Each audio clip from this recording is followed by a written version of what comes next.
ഇന്ന് സാമ്പാർ വയ്ക്കാനാണ് പോകുന്നത് ഉച്ചയ്ക്ക്. അതിന് വേണ്ടി ഞാൻ പരിപ്പെടുത്തു കുക്കർ കഴുകിയിട്ടേക്കണേ. അതിന് 5-6 ഉള്ളിയും വെളുത്തുള്ളിയും ഇട്ട്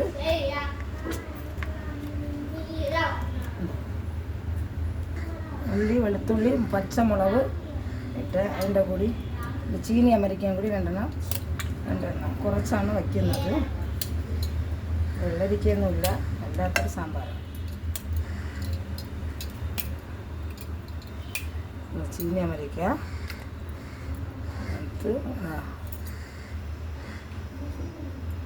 അടുത്ത് നമ്മൾ ഇതെല്ലാം കൂടി പിന്നെ എണ്ണ കടുക് തളിച്ചിട്ട് ഇതിലിട്ടിട്ട് അതിന് ടൊമാറ്റോ ഉണ്ട്, കത്തിരിക്ക, ഒരു തുണ്ട് മുരിങ്ങയ്ക്ക, 2 ഉള്ളി അതും കൂടി ഇട്ട് വഴറ്റിയാണ് സാമ്പാറിൽ ചേർക്കണം.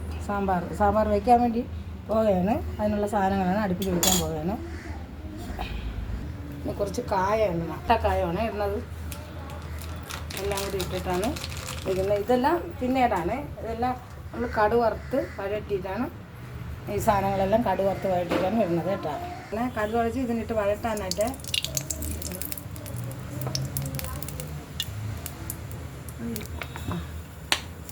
അതിന് വേണ്ടി ഞാൻ കടുക് വറുക്കാനേ ആദ്യം 2 മുളക് ഇടണം.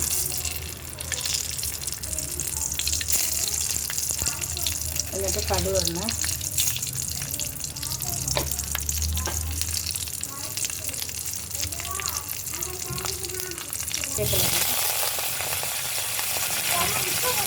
ഉള്ളി ഇടണം. ഉള്ളി വഴക്കാൻ വേണ്ടിയാണ് ഉള്ളി വരുമ്പോഴത്തേക്ക് ക്യാരറ്റ്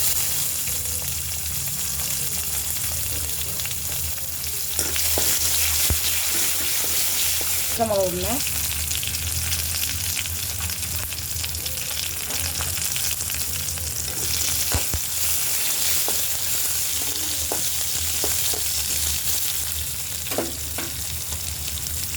എന്നിട്ട് കത്തിരിക്ക സാമ്പാർ, കത്തിരിക്ക, മുരിങ്ങയ്ക്ക,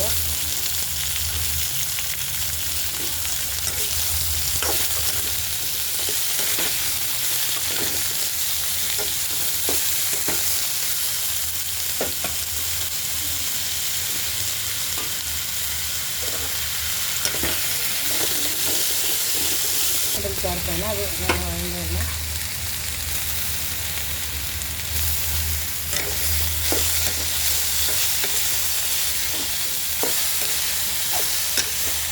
ഉപ്പിട്ടില്ല. ഞാൻ ചേർക്കാൻ ശേഷം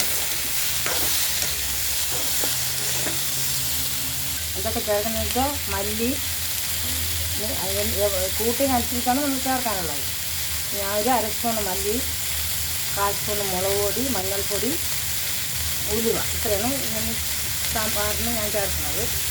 പിന്നെ ജീരകം ചേർക്കണം. മല്ലിയില ഉള്ളതുകൊണ്ട് ജീരകം ചേർക്കുന്നുണ്ട്. മല്ലിയില ഇല്ലെങ്കിൽ ജീരകം ചേർക്കണം. ജീരകം കൂടി കൊടുക്കുക. ഇതിൽ നന്നായിട്ട്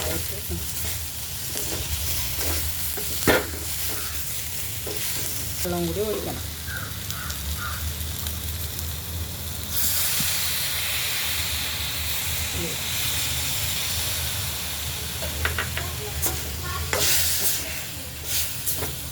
ഉള്ളി ചേർത്തിട്ട് ഉപ്പിടാം. ഈ പരിപ്പിന് ഇതിലോട്ടൊന്ന് ചേർക്കണം. പരിപ്പും ഉള്ളിയും പച്ചമുളകും, ചുവന്നുള്ളിയും പച്ചമുളക്, വെളുത്തുള്ളി, ചീനി അമരക്ക ഇത്രയും ഇട്ട് വേവിച്ചതാണ്. ഇതിനാവശ്യമുള്ള വെള്ളമെല്ലാം ചേർത്ത് നമ്മൾ സാമ്പാറാക്കി എടുക്കും. എല്ലാവരും ഇത് വെക്കണം കേട്ടോ. അറിഞ്ഞിടാത്തവർക്ക് വേണ്ടിയാണ്, അറിഞ്ഞിടത്ത കുഞ്ഞുങ്ങൾക്ക് വേണ്ടിയാണ്. ഇങ്ങനെ ചെയ്താൽ മതി. അടിപൊളിയായി സാമ്പാർ നമുക്ക് കഴിക്കാം. ഞാൻ കുറച്ച് വെള്ളം കൂടി ഇതിൽ ചേർക്കണം. ഇങ്ങനെ കണ്ടല്ലോ, വെള്ളം ചേർത്ത് ആവശ്യം നമുക്ക് എത്ര ആവശ്യമാണോ ആ വെള്ളം ചേർക്കണം.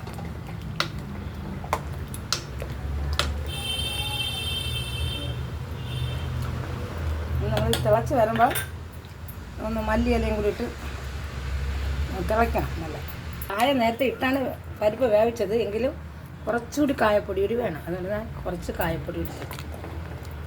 നമ്മൾ എന്ത് ചെയ്യുന്നത് വെച്ചാൽ എന്താ മല്ലിയിലയും കൂടി അവസാനം ഭാഗം ചേർക്കണേ. എല്ലാവരും ഇത് ഉണ്ടാക്കണം. എനിക്ക് ലൈക്ക് ചെയ്യണം, എന്നാലേ എനിക്ക് മുന്നോട്ട് ഇത് പോകാൻ പറ്റുള്ളൂ. നിങ്ങൾക്ക് ഇനിയും ഇതുപോലെയുള്ള അടിപൊളി കൂട്ടാങ്ങൾ വയ്ക്കുന്നത് കാണിച്ചു തരാം. അടിപൊളിയായിട്ട് വയ്ക്കുന്നത് കാണിച്ചു തരാം. സിമ്പിളായിട്ടാണിത്. സിമ്പിളായിട്ട് നമുക്ക് പെട്ടെന്ന് വയ്ക്കാമെന്നുള്ളതേ ഉള്ളൂ. കുക്കറിട്ട് ഇതെല്ലാം ഒന്ന് വഴട്ടി എടുത്തുകൊണ്ട് ചെയ്യാമെന്നുള്ളതേ ഉള്ളൂ. നമുക്ക് കഷ്ണങ്ങൾ വേണമെന്നുള്ളവർക്ക് അതിൽ കൂടി ഇട്ടാൽ വെന്ത് ചീഞ്ഞ് പോകും. അതുകൊണ്ട് ഇങ്ങനെ എടുക്കണം. ഇങ്ങനെ ഇട്ടാൽ കുറച്ചുകൂടി നല്ലത്. കഷ്ണങ്ങൾ കഴിക്കാം.